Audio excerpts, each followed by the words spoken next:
In this podcast, we will discuss the highlights of George Washington's presidency. George Washington was the first president, chosen unanimously by the first Congress to serve as president, with John Adams being elected as vice president. Washington was nervous about holding the office of president. He said, "I walk on untrodden ground. There is scarcely any part of my conduct which may not be hereafter drawn into precedent." Take 30 seconds or so, look at that quote, and try to figure out what exactly that means.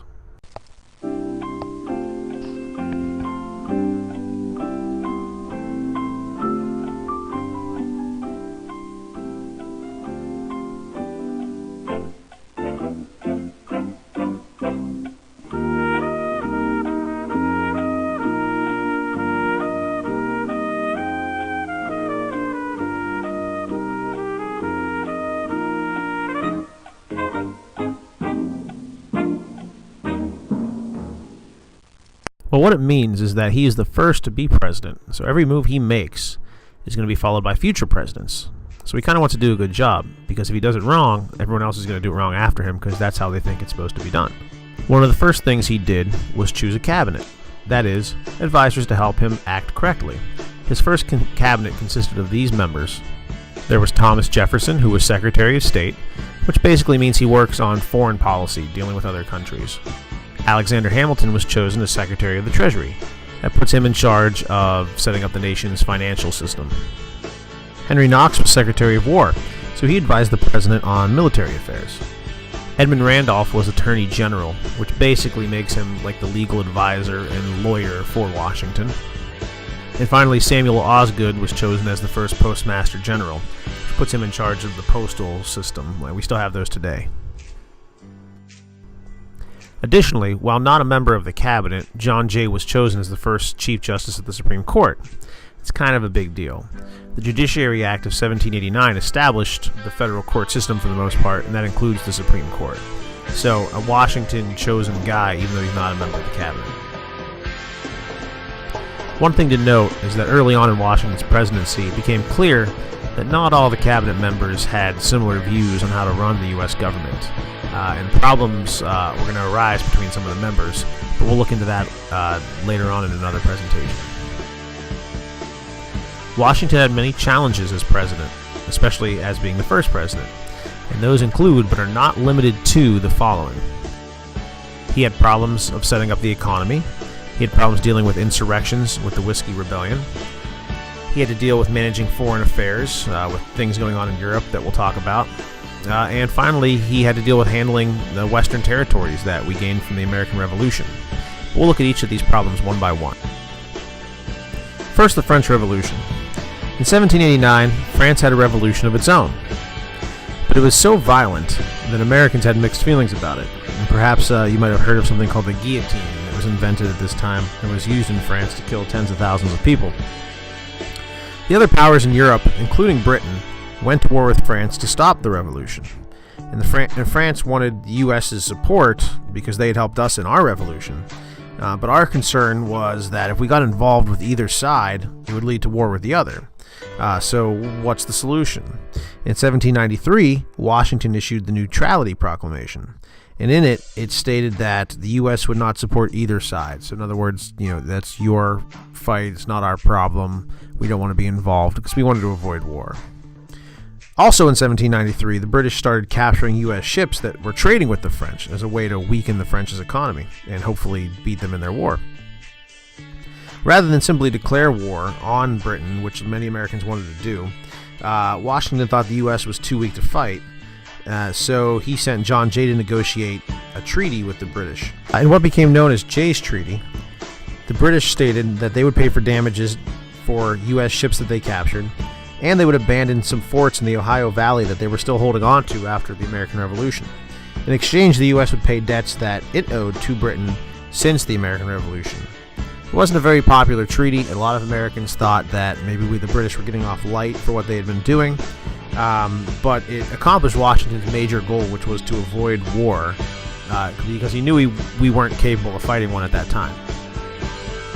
A second problem Washington had to deal with was the Whiskey Rebellion. In 1794, Congress created a tax on liquor. And backcountry farmers, like in western PA, they grew corn. which they often turned into whiskey, which was easy to transport and easy to sail. These farmers opposed the tax that would eat away at their profits.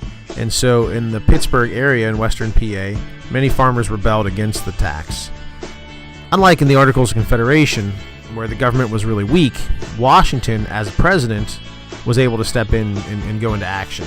He called the militias of several states. He gathered 13,000 soldiers in total to march to western PA, and he led them personally. Now that's something that you wouldn't see today. You don't see the president actually lead the military into battle or into a conflict, but that's what Washington did because that's what he knew. He was a general before he was president. The small band of farmers in western PA knew they couldn't take on a force that strong, so they gave up the rebellion and went home, and they actually weren't even punished afterwards. Washington didn't need to punish them, he figured, because he'd already made his point. The U.S. government was strong and wasn't going to put up with that kind of nonsense, and once they knew that, there really wouldn't be as many of those kinds of issues. Finally, let's talk about issues in the Northwest Territory. In the Northwest Territory, clashes began taking place between American settlers and the Native Americans who were already there. The Miami people in Ohio created an actual coalition of native tribes to all work together to drive out the new settlers. Washington appointed General Arthur St. Clair to defeat them, and when he couldn't, Washington replaced him with General Anthony Wayne. Wayne was far more successful. At the Battle of Fallen Timbers, Wayne's forces defeated the native coalition. And afterward, 12 Indian nations signed what we call the Treaty of Greenville, and they gave up large areas of land in the Northwest Territory in exchange for payment. The clashes with natives would go on in the future. We'll see those more in upcoming units and presentations as Americans continue to move west, but for now it kind of put the issue in the Northwest Territory with the natives to rest. Washington set the bar very high as president. He accomplished a lot of things, and he set a very strong precedent, which again, it's like saying he's setting the example for future presidents. He set the bar high. Now, you may have noticed that we didn't really discuss the economic system that Washington oversaw, the creation of. That's because we're going to look at that more in depth in another presentation, Hamilton's plan for the economy. But everything that Washington did up to this point was highly successful, established a strong government, and in the end, he was very popular. He's still popular today, even when his decisions weren't the ones that a lot of Americans wanted. As Thomas Jefferson actually said, such is the popularity of the president that the people will support him in whatever he will do. So, in other words, he was so popular that if he made a decision, even if people didn't agree with it initially, they supported it because they liked him so much. So Washington was a very strong president, and he's often considered one of the best presidents even to this day. But finally, before we stop the presentation, let's finish off with Washington's farewell address. Washington set another precedent as president when after 2 terms he chose to step down, didn't choose to run for a 3rd term, even though he could have and he would have won. But when he left office, he gave a farewell address that had really 2 important pieces of advice for the American people. First, Washington advised that the United States should avoid foreign entanglements, which means don't get involved in foreign affairs, try to remain neutral and stay out of things, mind your own business.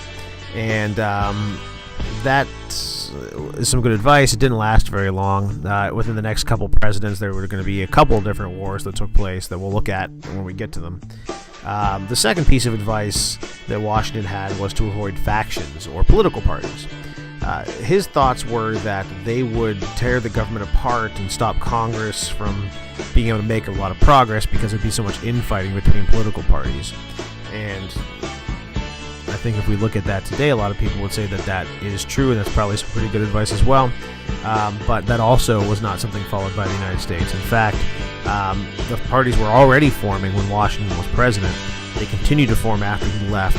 The party affiliations got stronger and stronger and became more and more of an issue as time went on. But he was probably pretty smart in suggesting to avoid it, but at the same time, is that something that you can really avoid? That's definitely a debatable thing. These are some of the highlights of Washington's presidency.